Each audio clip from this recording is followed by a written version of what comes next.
네, 반갑습니다, 여러분. 오늘은 우리 담배꽁초 이야기를 좀 해볼까 합니다. 무심코 버린 담배꽁초가 어떤 여정을 거쳐서 어떤 영향을 우리에게 미치고 있는지 함께 알아보도록 하겠습니다. 저는 소셜혁신연구소 사회적협동조합의 이사장 안지훈입니다. 담배라고 하면 여러분 어떠세요? 기호식품이고 요즘은 길거리 다니면서 담배 피는 것, 또 음식점에서 담배 피는 것, 그리고 아파트 또는 집 안에서 담배 피는 것이 당연히 금지되어 있는 사회가 됐습니다. 그런데 한국을 나가서 가까운 일본 또는 중국 또는 베트남 등지에 가면 여전히 실내 담배, 실내 흡연이 아주 자연스럽게 이루어지고 있어요. 그래서 우리나라 사람들이 해외에 가게 되면 그런 고통을 호소하죠. 나 밥을 먹는데 담배 냄새 때문에 도저히 못 버티겠더라. 저도 그런 경험이 있습니다. 일본에서 이 샤브샤브를 먹고 있는데 옆에서 담배를 태우니까 내가 지금 샤브샤브를 먹고 있는지 흡연을 하고 있는지 구분이 안 되더라고요. 그래서 오늘은 이 담배를 피우는 행위, 그것까지는 우리가 이해할 수 있지만 담배를 핀 이후에 꽁초를 아무데나 버려서 결국은 그 꽁초가 우리에게 넘어오는 인간의 인체에 치명적인 영향을 미치게 되어버리는 그 과정들을 설명해 드릴까 합니다. 그래서 먼저는 담배의 환경오염, 그러니까 담배가 어떤 환경오염을 끼치는지 우리가 함께 살펴보고요. 두 번째는 이 꽁초, 버린 담배꽁초의 여정을 함께 찬찬히 따라가 보도록 하겠습니다. 어떤 생각이 드세요? 이 그림을 보시면. 포르투갈 리스본에서 시민들과 환경단체에서 일주일간 주변의 담배꽁초를 모았다고 해요. 그러니까 65만 개 피가 만들어졌고요. 그래서 저렇게 작은 모래성처럼 만들어진 겁니다. 너무 아름다운 광장이죠. 또 너무 아름다운 하늘색 하늘. 그런데 거기에 저 담배가 얼마나 혐오스러운지 좀 볼 수가 있는 것 같고요. 자, 두 번째, 플로리다 해변에서 촬영한 건데요. 저 갈매기가 검은 집게 제비 갈매기라고 합니다. 어미가 새끼에게 먹이를 주는 장면이에요. 그런데 자세히 보시면요, 먹이를 주는 게 아니죠. 담배꽁초를 주고 있어요. 담배꽁초를 먹인 줄 알고 주고 있는 겁니다. 속상한 일이죠. 네. 자, 마지막으로 메퉁이라는 물고기인데요. 먹이인 줄 알고 담배꽁초를 집어 삼키고 있는 중입니다. 담배꽁초가 육상, 해양, 그리고 조류에게까지 이런 영향을 미치고 있다는 것을 보여주는 사진들이죠.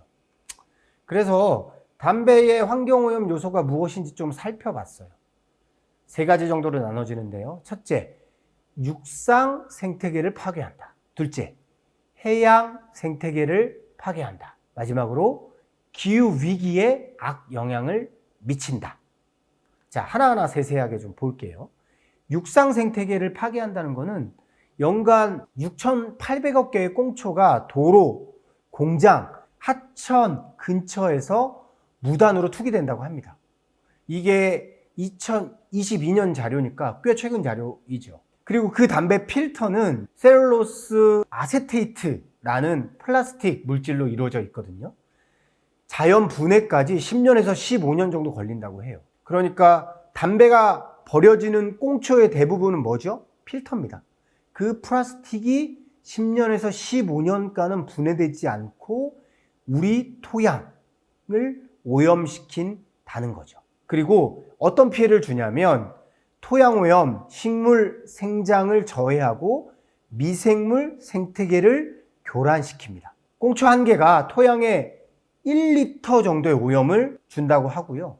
니코틴, 납, 비소 등이 식물 뿌리로 흡수된다고 해요. 그러면 성장을 저해하겠죠. 그리고 길가 배수로나 학교 운동장, 버스 정류장 등에 이 오염물질이 들어가 있어서 이것들로 인해서 다양한 환경 문제가 육상 생태계에서 발생하고 있습니다. 자, 그러면 해양 생태계는 어떨까요? 4.5조 개 이상의 꽁초가 매년 해양으로 버려진다고 해요. 담배는 니코틴, 납, 카드뮴 등 미세 플라스틱을 포함하고 있어요. 7천여 가지의 유해 성분이 포함되어 있는 것이 해양으로 그대로 흘러 들어가게 되는 겁니다.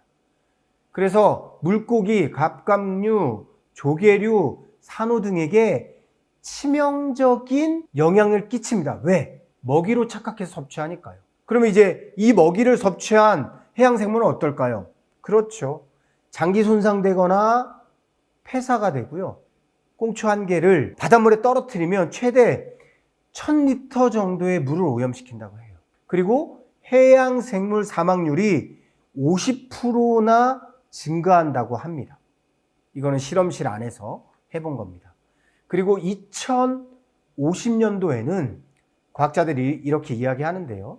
물고기와 이 해양에 있는 쓰레기의 양이 반반 된다고 해요. 그러니까 그 중에 담배꽁초가 대부분을 차지하니까요. 해양 생태계를 극단적으로 파괴하고 있는 것이 뭐다? 네, 그게 바로 담배꽁초라고 보시면 됩니다. 자, 그러면 이 담배꽁초가 기후위기에는 어떤 영향을 미칠까요? 온실가스를 배출합니다. 담배가 만들어지는 전 과정에서 CO2나 메탄이나 이런 것들이 발생되니까요. 그래서 연간 84메가톤 정도가 발생하고요. 그래서 항공산업의 20% 정도의 CO2를 발생한다고 합니다. 엄청나죠? 담배 산업 전체가 그렇다는 거예요. 그리고 산림을 파괴합니다. 담배 건조용 벌목 및 경작이 연간 6억 그루가 벌목이 돼요. 5.3 메가 헥타르 정도의 경작지에서 경작이 되니까요. 이것이 엄청난 수치입니다. 이 5.3 메가 헥타르의 경작지라고 하면 서울 면적의 88배입니다. 대한민국의 절반 정도 돼요. 엄청나죠? 그리고 생산 과정에서 물 소비가 극단적으로 많이 이루어집니다. 많이 이루어지고요.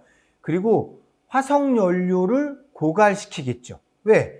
제조하고 운송하는 과정에서 화석연료를 사용하게 되니까요. 총 2100만 톤 퍼 년도, 그러니까 1년에 2100만 톤을 사용한다고 하는데요. 이것은 서울시 5년치 전기 소비량과 똑같다고 합니다. 담배를 만드는데 이 정도의 에너지가 들어간다고 해요.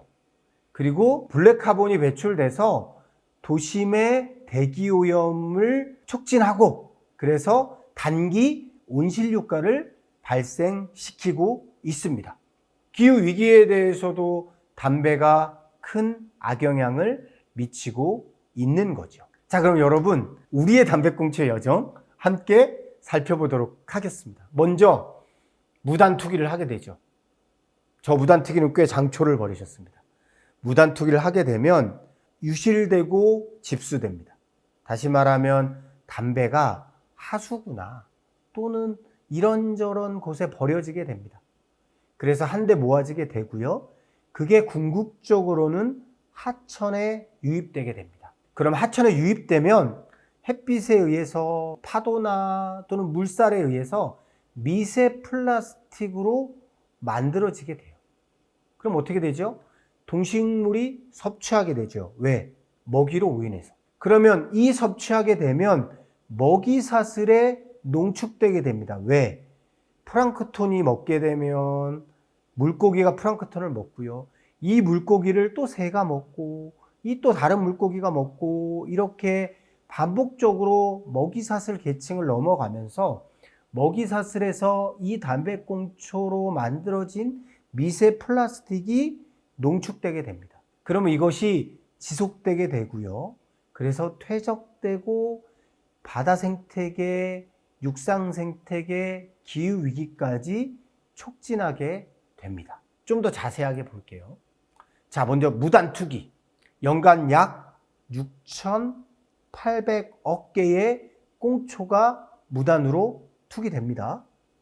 독성 물질이 니코틴, 납, 비소 등을 방출하고 단 한 개의 꽁초가 토양 1리터를 오염시킵니다. 자, 그러면 이것이 유실되고 집수되겠죠. 전체 80% 이상이 도시 배수구로 유입돼요. 그러면 최대 수천 개의 필터 조각이 하수로 유출되게 되는 겁니다, 여러분. 자, 그러면 하수로 유입돼서요, 70% 이상의 꽁초가 강바닥이나 이 연안에 퇴적되게 됩니다. 우리가 이제 삼각주가 만들어지는데 거기에 흙이 많이 모이잖아요. 그러면 그곳에 사실은 많은 담배꽁초가 숨어 있게 되죠. 그래서 이 니코틴의 농도가 수질 기준의 5배를 초과하게 된다는 실험까지 나옵니다. 니코틴이 담배꽁초가 강물에 유입되면 이것 때문에 이 강의 수질이 엄청나게 오염된다는 거죠. 그리고 분해되고 미세 플라스틱화 됩니다. 꽁초 한 개당 최장 1000리터의 물을 오염시키고요. 이 미세 플라스틱 수십만 개의 조각을 만든다고 해요. 그럼 얼마나 무섭습니까, 여러분? 그죠? 그럼 이것을 섭취하는 어류는 실험을 해보니까 어류 50%가 폐사했다고 해요. 그리고 해양 생물 몸속의 미세 플라스틱의 농도가 주변 수질 농도의 10배에서 100배까지 검출된다고 합니다. 무슨 얘기냐면 주변의 수질에 이 미세 플라스틱의 농도가 있을 거 아니에요?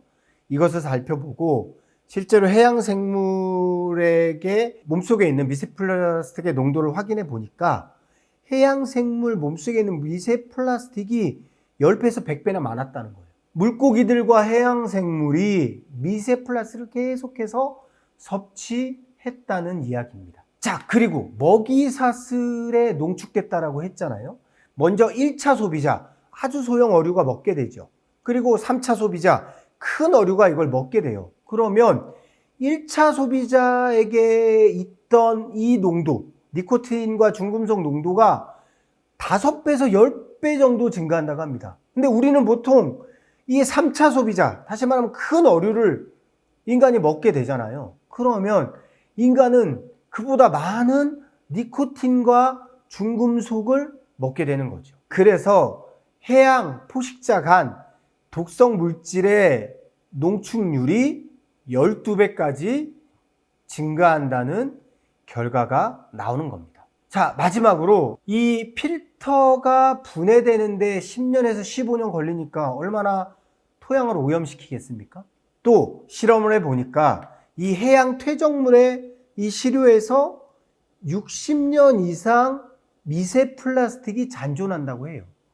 다시 말하면 우리가 먹이사슬에 농축된 미세 플라스틱을 먹기도 하지만 우리가 살고 있는 대지와 바다에 퇴적되고 지속적으로 미세 플라스틱이 축적되어 있다는 거죠. 아주 무서운 일입니다. 자, 여러분, 우리가 꽁초의 여정을 함께 살펴봤어요. 담배 산업을 통해서 담배가 어떻게 만들어지고 또 어떻게 유통되고 어떻게 소비되는지 이 전 과정이 육상 생태계와 해양 생태계 그리고 환경 위기와 기후 위기에 치명적인 역할을 한다는 걸 설명드렸고요. 그와 더불어서 이 꽁초도 긴 여정을 통해서 우리 인간에게 피해를 준다라는 걸 말씀드렸습니다. 여러분, 어떠세요? 그럼 우리가 할 수 있는 거는 몇 가지로 정해집니다. 담배꽁초를 무심코 버리지 않는 것. 이게 첫째고요. 두 번째. 무심코 버려진 담배꽁초가 있다면 줍는 것. 그리고 무심코 담배꽁초를 버리지 않도록 우리가 다양한 방법으로 노력하는 일을 해야 되지 않을까 생각합니다.